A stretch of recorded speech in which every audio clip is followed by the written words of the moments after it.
This is a short video on how to graph polynomial functions. So let's see, what do we got? Let's say we've got some function f of x. It's this polynomial here. So what am I saying to you? Just a bunch of powers of x that are added together, and I'm writing them in descending order here. So like x is a variable, but each of these a's is like a number like we're used to. So maybe this is like, 7x to the 7th plus 5x to the 4th minus 3xa. What the dots mean is, just keep going a bunch of powers.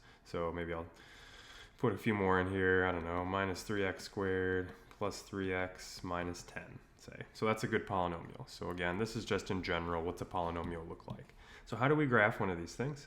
So there's really three main things that you need to know.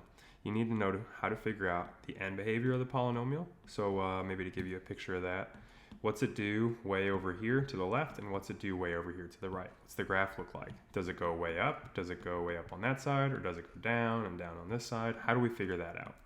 The next thing you need to be able to do is to figure out where the x-intercepts are. And the last thing, which is pretty easy, and we won't do like a little, I won't go into it too much, because I think everyone knows how to do it, find the y-intercept. So let's start with number one. How do you figure out how to find the end behavior of your graph? So to do that, you need to know what's called the leading term test, which is summarized in this table down here. So by the way, what is the leading term of a polynomial?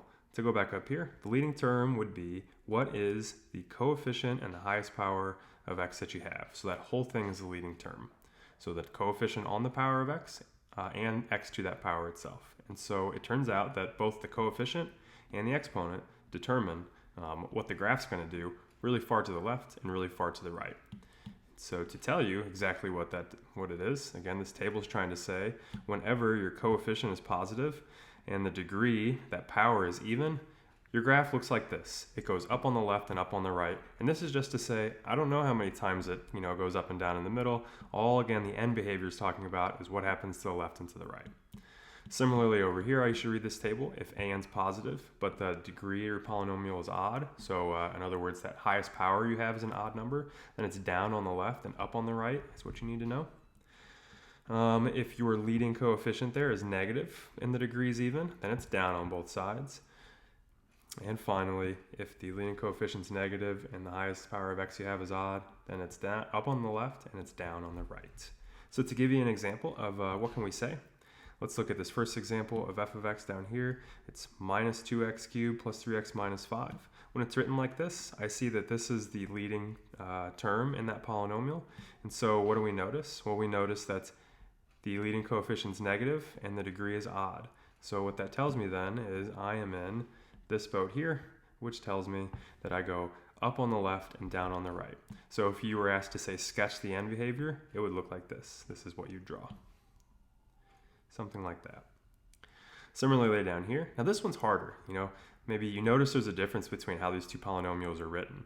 The first example there, everything is just kind of already multiplied out and added together. You can see what each term is. Whereas in part, the second example here, I've given you this polynomial as it's factored.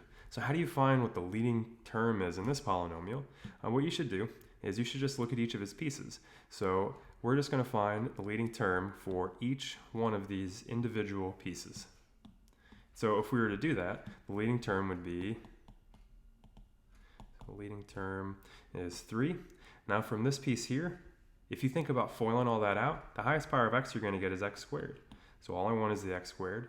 This piece here, the highest power of x you have is just x to the first. And then same thing here. Highest power of x you have is just x. So when you multiply all that out, multiply those together, you get x to the 4th. So the point is, the leading term is 3x to the 4th. Now what you do is you take this, and you see that this is positive, and you see that this is even, and you go up to this table that you need to know. And when you are positive and even, that means that you are right here. So you go up on both sides. And so what you would sketch then in that case is, again, something like this. So that's how you determine what a polynomial does, really far to the left and really far to the right. So if I scroll back up a little bit, that is the first thing you always need to be able to do to graph a polynomial. Now what we'll move on to is how do you figure out the x-intercepts? And there's some vocabulary that we want to get used to when we're finding the x-intercepts. So I'm going to remind you of what we talked about in a video before this. How do you find the x-intercepts? So remember, if c comma 0 is an x-intercept of your polynomial f, then that's the same thing as saying that the value c is a 0 or a root of your function. In other words, when you plug c in, it spits out 0. That's how you should read this ordered pair, by the way.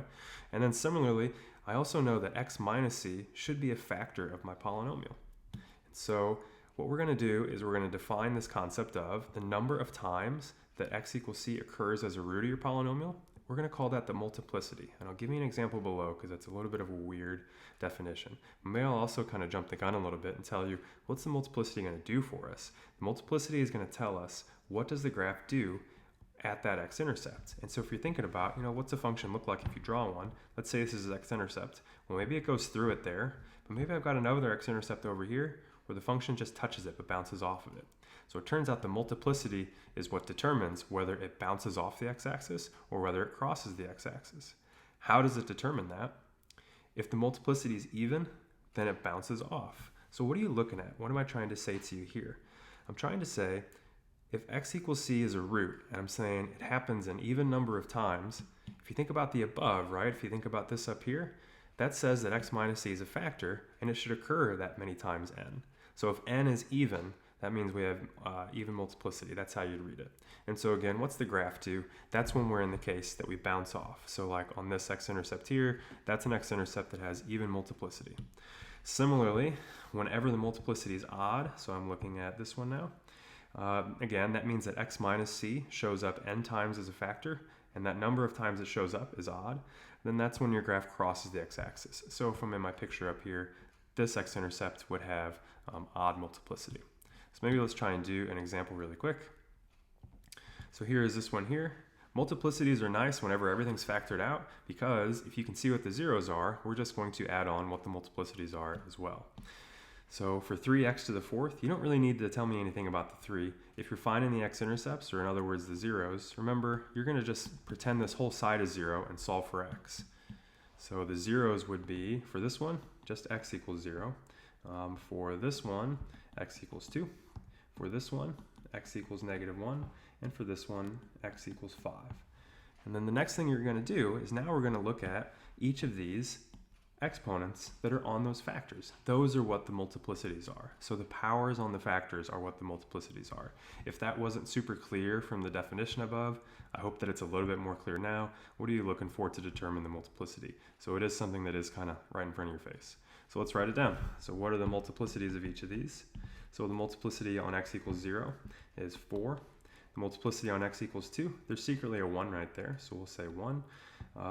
Here at x equals -1, the multiplicity is 2. And the multiplicity for x equals 5 is 3. And then now what you care about is what kind of numbers are these, even or odd? And again, that tells you what we do. And so let's say what would we write down here? Since this is even, this means that it bounces off. Another word you could use there is tangent to. Anyway, bounces off the x-axis. I'll write x-axis once, but I probably won't write it again. And so this multiplicity is odd, so that means it crosses. This one's even, so it bounces off the x-axis as well. And then finally, this one's odd, so it crosses there too. So that is what these powers tell you. They tell you, again, what does your graph do at each x-intercept? And then now, again, I won't do a separate little thing about how do you find the y-intercept. I mean, maybe you remember, find f of 0, plug in 0 for all the x's that you get. So it should just be this constant coefficient.